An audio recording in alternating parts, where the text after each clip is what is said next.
तो चलिए शुरुआत करते हैं अब विल इटर्नल सीजन 3 एपिसोड 48 की। जैसा कि आपने पिछले एपिसोड में देखा था कि बाय शौचन लॉर्ड वुचांग के साथ बैटलशिप में मैजिक सिटी के लिए रवाना हो जाता है। बाय शौचन पेलिकन में बैठा होता है और वो लॉर्ड वुचांग से बोल रहा होता है कि जैसे ही जाओ जिमो की एज हुई वो मैजेस्टिक सिटी में चली गई आर्मी को लीड करने के लिए। सरफेस पे उसने बहुत ही ग्रेट अथॉरिटी ली, लेकिन रियलिटी में वो भी एक हॉस्टेज के तौर पर रह रही है। लॉर्ड वुचांग कह रहे होते हैं कि तुम्हें ये चिंता करने की जरूरत नहीं है। भले ही जनरल कमांडर की जो पर्सनैलिटी है वो बहुत ज़्यादा स्ट्रांग है, लेकिन वो इतनी क्रूअल और अनरीजनेबल पर्सन नहीं है।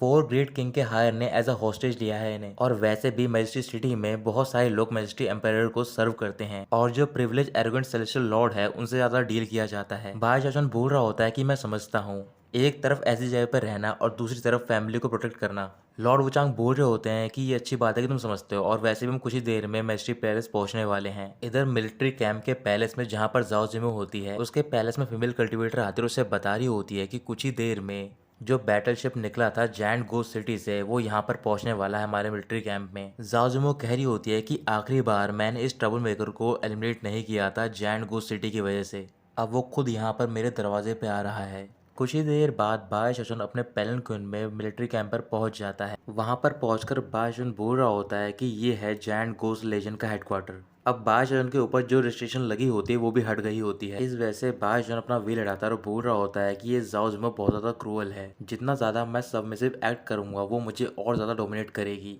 इस वजह से मुझे इस बार टफ रहना होगा पूरे टाइम। बाय शजन का पेलनगुन नीचे आ गया होता है और सारे गार्डों से घेर लिया होता है। फिर वो पेलनगुन से बाहर निकलता है, सबसे बोल रहा होता है कि मैं जायंट गोस्ट सिटी का ग्रैंड स्टीवर्ड हूँ, मेरा नाम बाय हाउ है, इस वजह से तुम मुझे अपना जनरल कमांडर के पास ले चलो, वही मेरी फियोंसे है।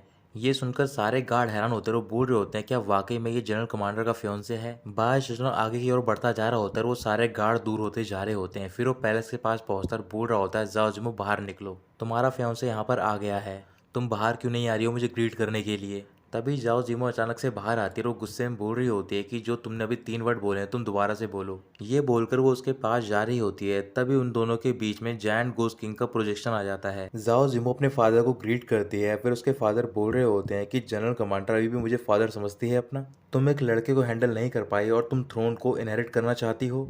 जाओ जिमो तुम्हें समझना होगा, जो मैंने तुम्हारे लिए अरेंजमेंट करी है एज अ फादर ये तुम्हारे लिए बेस्ट है, अगर तुमने ये एक्सेप्ट नहीं करा तो फिर मैं तुम्हारे सारे सिस्टर को बता दूंगा और वो तुम्हें परेशान करेंगे। जाओ जिमो बोल रही होती है कि हाँ ये मैं समझती हूँ। फिर किंग पीछे मुड़ते हैं और बायजन से बोल रहे होते हैं कि तुम्हारा क्या। बायजन बोल रहा होता है कि मैं शुरुआत से ही कोऑपरेटिव रहा हूँ। किंग कह रहे होते हैं कि अगर तुमने डिसोबे करा इसे तो फिर मैं वुचांग से बोल दूंगा कि वो तुम्हें डायरेक्टली जायंट गोस्ट सिटी ले जाए तुरंत ही। ये सुनते ही बायजन खुश हो जाता है और बोल रहा होता है क्या मैंने बिल्कुल ठीक सुना है। किंग हाँ कहते हैं और बोल रहे होते हैं कि मैं तुम्हें चीफ यूनिक कमांडर अपॉइंट कर दूंगा ताकि तुम हमेशा जायंट गोस्ट सिटी के लिए डिवोटेड रहो और लॉयल रहो, और रही बात की बात तो फिर ईयर एंड के दौरान तुम दोनों की शादी हो जाएगी, इस वजह से तुम दोनों मेरे पास में आओ। फिर वो दोनों पास चलकर जाते हैं और एक जगह पर रुक जाते हैं। किंग बोल रहे होते हैं कि तुम्हें और पास आना है, फिर वो थोड़ा और करीब जाते हैं लेकिन रुक जाते हैं। किंग गुस्से में उनकी ओर देखने जाते हैं, ये देखकर वो दोनों बिल्कुल करीब आ जाते हैं। फिर किंग उन दोनों का हाथ पकड़ता है, एक दूसरे के हाथ में थमा देता है। हाथ थमाने के बाद किंग उन दोनों से बोल रहा होता है कि अब तुम दोनों को एक दूसरे की आंखों में देखना है, वो भी प्यार भरी नजरों से। जाओ जिमो गुस्से से उसकी ओर देख रही होती है और बायजन उसकी ओर डर के देख रहा होता है। कुछ सेकंड बाद जाओ जिमो मुस्कुराने लग जाती है और बायजन का चेहरा लाल हो रहा होता है। ये देखकर किंग खुश होकर बोल रहे होते हैं कि ये हुई ना बात, जितने टाइम बायो यहाँ पर रहेगा उसे कोई भी हानि नहीं होनी चाहिए, मुझे कुछ पॉलिटिकल मैटर अटेंड करने, इस वजह से मैं तुम दोनों को यहीं पर छोड़कर जा रहा हूँ। ये बोलकर किंग वहां से चले जाते हैं। उनके जाने के बाद जाओ जिमो एक कपड़े से अपना हाथ साफ कर रही होती है और बायजन से बोल रही होती है कि अगर तुम यहाँ पर आ गए हो तो फिर तुम्हें इंडोर करना होगा। ये बोलकर वो अपने पैलेस में चली जाती है और बायजन अपने हाथ की ओर देख रहा होता है, उसका हाथ लाल हो गया होता है क्योंकि जाओ जिमो ने बुरी तरीके से उसके हाथ को क्रश कर दिया होता है। कुछ देर बाद फीमेल कल्टीवेटर बायजन को उसके रूम में लेकर जाती है। बायजन रूम के अंदर जाकर बोल रहा होता है कि यहाँ की कंडीशन उतनी अच्छी नहीं है। फीमेल कल्टीवेटर कुछ भी नहीं कहती और वो बायजन की ओर देखकर डोर को क्लोज कर देती है। अब रात हो गई होती है और जाओ जिमो अपने चैम्बर में होती है। फिर वहां पर फीमेल कल्टीवेटर आती है और उसे ग्रीट करके बता रही होती है कि सारी चीजें अरेंज कर ली गई है, अब वो यहाँ से भाग नहीं सकता है। जाओजिमो बोल रही होती है कि बाय हाओ के पास बहुत सारी ट्रिक हैं, एक प्रोटेक्टिव बैरियर उसे रोक नहीं पाएगा, बाय हाओ के बाहर पेट्रोलिंग को बढ़ा दो। ये बोलकर वो बाहर जाती है और सारे पैलेस गार्ड से बोल रही होती है कि अगर जरूरत पड़े तुम सबको पता है कि क्या करना है। सारे पैलेस गार्ड जाओ जिमो का ऑर्डर एक्सेप्ट कर लेते हैं। बाय सेजन अपने रूम में होता है और वहाँ पर बाय हाउ की स्पिरिट भी होती है। बाय सेजन फायर को रिफाइन कर रहा होता है। बाय हाउ बोल रहा होता है कि मास्टर क्या आप वाकई में 16 कलर फायर को रिफाइन कर रहे हो यहाँ पर। बाय सेजन बोल रहा होता है कि अगर नहीं करा तो फिर हम यहाँ से बाहर कैसे जाएंगे। ये सुनकर बाय हाउ बाहर जाता डोर के पास और जैसे ही उसे टच करता है उसे थोड़ा सा झटका लगता है। बाय हाउ कह रहा होता है क्या इस प्लेस के बाहर रेस्ट्रिक्शन लगे हैं। मास्टर आपने इसे पहले से डिटेक्ट कर लिया था। बाय सेजन बोल रहा होता है कि इसी वजह से तो हमें प्रॉपर्ली रिफाइन करना है इसे। लेकिन एक बात बताओ बाय हाउ, क्या तुम्हारी सोल बॉडी ने कुछ अनयूजुअल फील किया है यहाँ पर। बाय हाउ कह रहा होता है कि मुझे सिर्फ यहाँ पर एक अनकंट्रोल्ड ऑरा फील हुआ है पास ही में। ये सुनकर बाय सेजन भी अपनी पावर का यूज करता है और बोल रहा होता है कि इस मैजेस्टी सिटी में अलग अलग तरीके के कल्टीवेशन रिसोर्सेज हैं जो कि वाइल्ड लैंड से आए हैं। ये सिर्फ ब्लड एनर्जी में रिच नहीं है बल्कि वाइटलिटी, लेकिन साथ में किलिंग इंटेंट भी है जो कि वेंजफुल सोर्सेज को इफेक्ट भी करता है। बाय हाउ बोल रहा होता है कि मास्टर आप चिंता मत करो, मेरे पास ऑलरेडी बहुत सारे आइडिया इंप्रूवमेंट के लिए और फॉर्मूलाज हैं फॉलोअप के लिए, मुझे बस थोड़ा इंतजार करना होगा। बाय सेजन बोल रहा होता है कि तुम चिंता मत करो, मैं प्रैक्टिस के दौरान इसे एडजस्ट करने में यूज टू हो गया हूँ। सॉल्यूशन को ढूंढना कोई बड़ी बात नहीं और वैसे ही मेरे पास इसमें बहुत ज्यादा एक्सपीरियंस है। फिर कुछ देर बाद जिस रूम में बाय सेजन होता है उसमें एक बहुत ही बड़ा फायर का ब्लास्ट होता है। वो फायर का ब्लास्ट ऊपर आसमान की ओर जाता है। क्लाउड से लगने के बाद वो स्कैटर होके अलग अलग जगह पे गिर रहा होता है जिससे कि वहां पर बहुत सारा नुकसान होने लग जाता है। बाय सेजन का घर भी डिस्ट्रॉय हो गया होता है, इस वजह से वो अपने टर्टल शेल में बाय हाउ के साथ छुपा होता है। वो दोनों बाहर का हाल टर्टल शेल में छुपकर देख रहे होते हैं। बाय हाउ बोल रहा होता है मास्टर हम दोनों ने ट्रबल क्रिएट कर दी है। बाय सेजन बोल रहा होता है कि तुम चिंता मत करो, ऐसी टाइप की सिचुएशन से मैं पहले भी निकल चुका हूँ और मेरे पास का एक्सपीरियंस भी है। ये बोलने के बाद वो अपने फेस पे डस्ट लगाता है और टर्टल शेल से बाहर निकलकर एक्टिंग करने लग जाता है। मुझे बचाओ, यहाँ पर आग लगी है, कोई आकर आग को बुझाओ। तभी वहां पर वो पैलेस गार्ड आते हैं जो कि जाओ जिमो ने भेजे होते हैं पेट्रोलिंग के लिए। वो सारे बायजन की ओर बढ़ रहे होते हैं, धीरे धीरे अपनी स्वॉर्ड बाहर निकाल रहे होते हैं। ये देखकर बायजन बोल रहा होता है कि ऐसा लग नहीं रहा कि ये यहाँ पर आग को बुझाने आए हैं। तभी एक पैलेस गार्ड बायजन पर अटैक करता है स्वॉर्ड से और बायजन उससे बच जाता है। फिर दूसरे गार्ड भी अपने स्पेयर से अटैक कर रहे होते हैं बायजन पे। बायजन उनसे बचता है और उनसे दूर जा रहा होता है, लेकिन वो पैलेस गार्ड अटैक करने से रुक नहीं रहे होते। उन्हें देखकर बायजन बोल रहा होता है कि ये सारे कोई ऑर्डिनरी सोल्जर नहीं है, लगता है कि ये सब किया धरा जाओ जिमो का है। इतना सब कुछ हो गया है कैंप में, वो अभी भी शांति से अपने चैम्बर में बैठी है। कहीं ऐसा तो नहीं कि वो दूसरों को यूज करके मुझे एलिमिनेट करना चाहती है यहाँ से। और इसी तरीके से वो जायंट गोस्ट किंग को एक्सप्लेन भी कर पाएगी।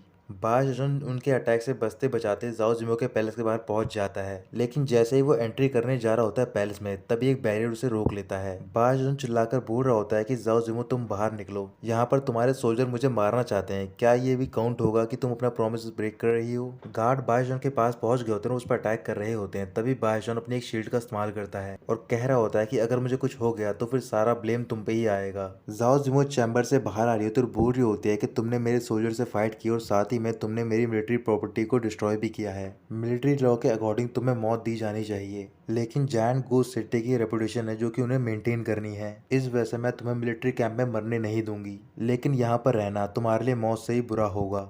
तुम उसे धीरे धीरे एक्सपीरियंस कर सकते हो। ये सुनने के बाद वो सारे गार्ड वहां से दूर चले जाते हैं। ये सारी बातें सुनने के बाद बाय सेजन अपने मन में बोल रहा होता है कि जाओ जिमो वाकई में एरोगेंट है और उसका हार्ट भी वेनमस है। अगर तुम ऐसे ही टॉर्चर गेम खेलना चाहती हो, मैं भी ऑल इन जाने के लिए तैयार हूँ, तुम्हारे साथ एक बड़ा गेम खेलने के लिए भी तैयार हूँ। ये बोलकर वो वहां से चला जाता है। अगले दिन बाय सेजन मिलिट्री कैंप में घूम रहा होता है। वो वहां पर अलग अलग रूम चेक कर रहा होता है और कई सारे बीस्ट को भी परेशान कर रहा होता है। इसके बाद वो गार्ड्स के पास जाता है जो कि ड्रिल कर रहे होते हैं, वो उन्हें भी परेशान करने लग जाता है। फिर वो धीरे धीरे पूरे मिलिट्री कैंप के चक्कर लगाता है और वहां पर जितने भी गार्ड होते हैं उन सबको परेशान करने लग जाता है। ये बात फीमेल कल्टीवेटर को पता चलती है। फिर वो जाओ जिमो के पास जाती है, उससे बोल रही होती है कि हम वाकई में ऐसे ही बाय हाउ को मिलिट्री कैंप में फ्रीली घूमने देंगे या फिर मैं कोई एक्शन लूँ। जाओ जिमो बोल रही होती है कि तुम उसे इग्नोर करो, मैं भी देखना चाहता हूँ कि वो और कौन सी ट्रिक को इस्तेमाल कर सकता है। पैलेस के बाहर गार्ड पहरेदारी कर रहे होते हैं, तभी उनमें से एक गार्ड अपने आगे वाले गार्ड से बोल रहा होता है कि तुम्हारे बैग पर कुछ लगा है। वो गार्ड अपनी बैग दिखता है और बोल रहा होता है कि ये तो किसी टाइप का टेल्समैन लग रहा है। अचानक से वो टेल्समैन शाइन करता है और वो गार्ड डिसअपेयर हो जाता है। फिर धीरे धीरे करके वहां पर और भी गार्ड ऐसे डिसअपेयर होते जा रहे होते हैं। ये बात फीमेल कल्टीवेटर को पता चलती है। फिर वो जाओ जिमो के पास जाती है और बोल रही होती है कि जनरल कमांडर आपको बाहर आना होगा, बाहर कुछ अजीब सा हो रहा है, आपको खुद आकर देखना होगा।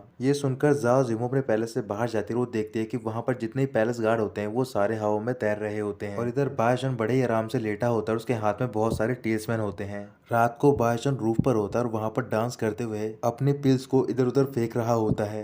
कई सारी पिल्स को वो ऐसे चैम्बर में फेंकता है जहाँ पर गार्ड सो रहे होते हैं। पूरे मिलिट्री कैंप में वो सारी पिल्स को फेंकने के बाद वो ब्लास्ट हो जाती हैं और उसके स्मोक को इनहेल करने के बाद वो जितने भी गार्ड होते हैं वो अजीब सी हरकतें करने लग जाते हैं। जो वो अरोमा होता है पिल्स का वो धीरे धीरे करके मिलिट्री कैंप के नीचे जा रहा होता है जहाँ पर एक बीस्ट सोया हुआ होता है। उसके अरोमा की वजह से वो बीस्ट किंग जाग जाता है। फिर वो जंप मारकर मिलिट्री कैंप में आता है और वहां पर गार्ड्स को अटैक कर रहा होता है और साथ ही में आसपास की प्रॉपर्टी को डिस्ट्रॉय भी करता जा रहा होता है। ये सब होते हुए बाय हाउ दूर से देख रहा होता है और कह रहा होता है, मास्टर कहीं हमने ज्यादा तो नहीं कर दिया है। ये बाय जॉन के हाथ में टेल्समैन होता है और बोल रहा होता है कि ये तो कुछ भी नहीं है अभी।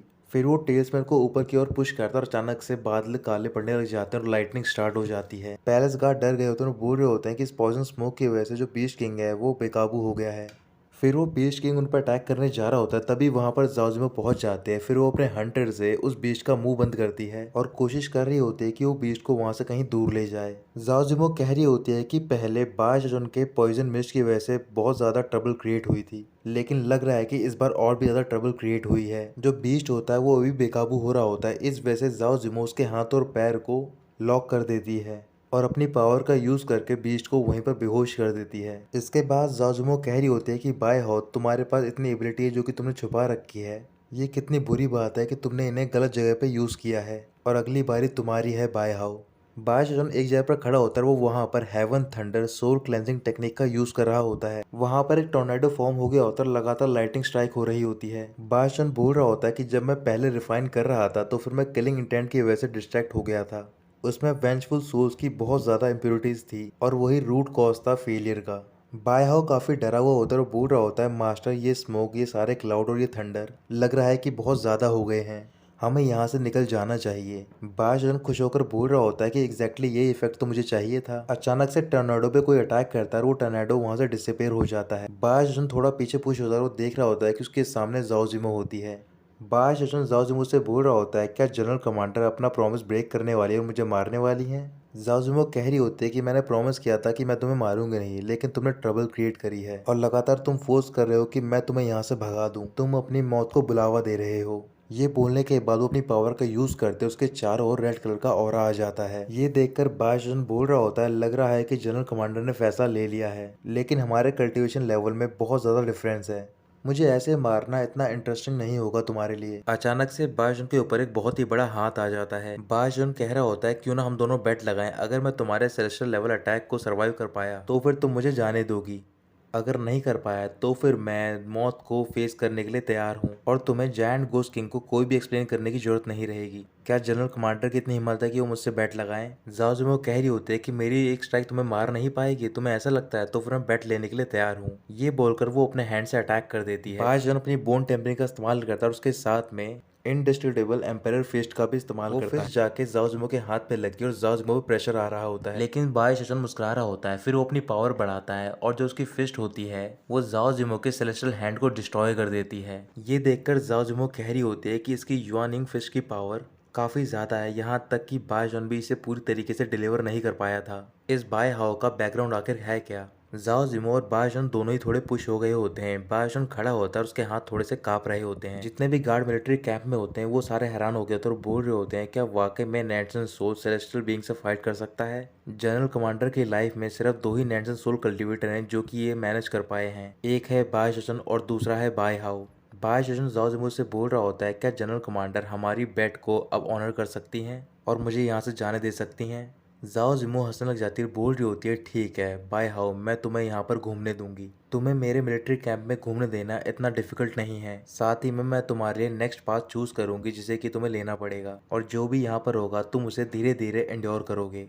बाशजन थोड़ा सा परेशान होता है और बोल रहा होता है कि तुम अभी भी वर्ड्स के साथ खेल रही हो। जाओजिमो तुम सिर्फ वेट करो, हम भी देखते हैं कि कौन किसको आउटलास्ट करता है। दूसरी ओर सेलेस्टियल पैलेस में जो सेलेस्टियल किंग होते हैं वो ये सब होते हुए देख रहे होते हैं और कह रहे होते हैं कि जो इस लड़के ने अभी फिस्ट यूज की है वो नेदर वर्ल्ड एम्पायर फिस्ट है। ये नेदर वर्ल्ड के एम्पायर की लेगेसी भी है, इसे सिर्फ वही लोग यूज कर सकते हैं जिसे कि नेदरवर्ल्ड के एम्पायर ने रिकॉग्नाइज किया हो और अब जायंट गोस्ट किंग इसे अपना सन इन लॉ बनाना चाहते हैं। ये काफी इंटरेस्टिंग है। वहीं पास में चेन मेन्याओ भी खड़ी होती है और कह रही होती है कि मास्टर इस मैटर का क्या? सेलेस्टियल किंग बोल रहे होते हैं कि ये इतना अर्जेंट नहीं है, अगर वाकई में उसके पास एबिलिटी है इस सिचुएशन में बहुत सारे वेरिएबल्स होंगे। तो दोस्तों यहीं पर खत्म होता है ये एपिसोड।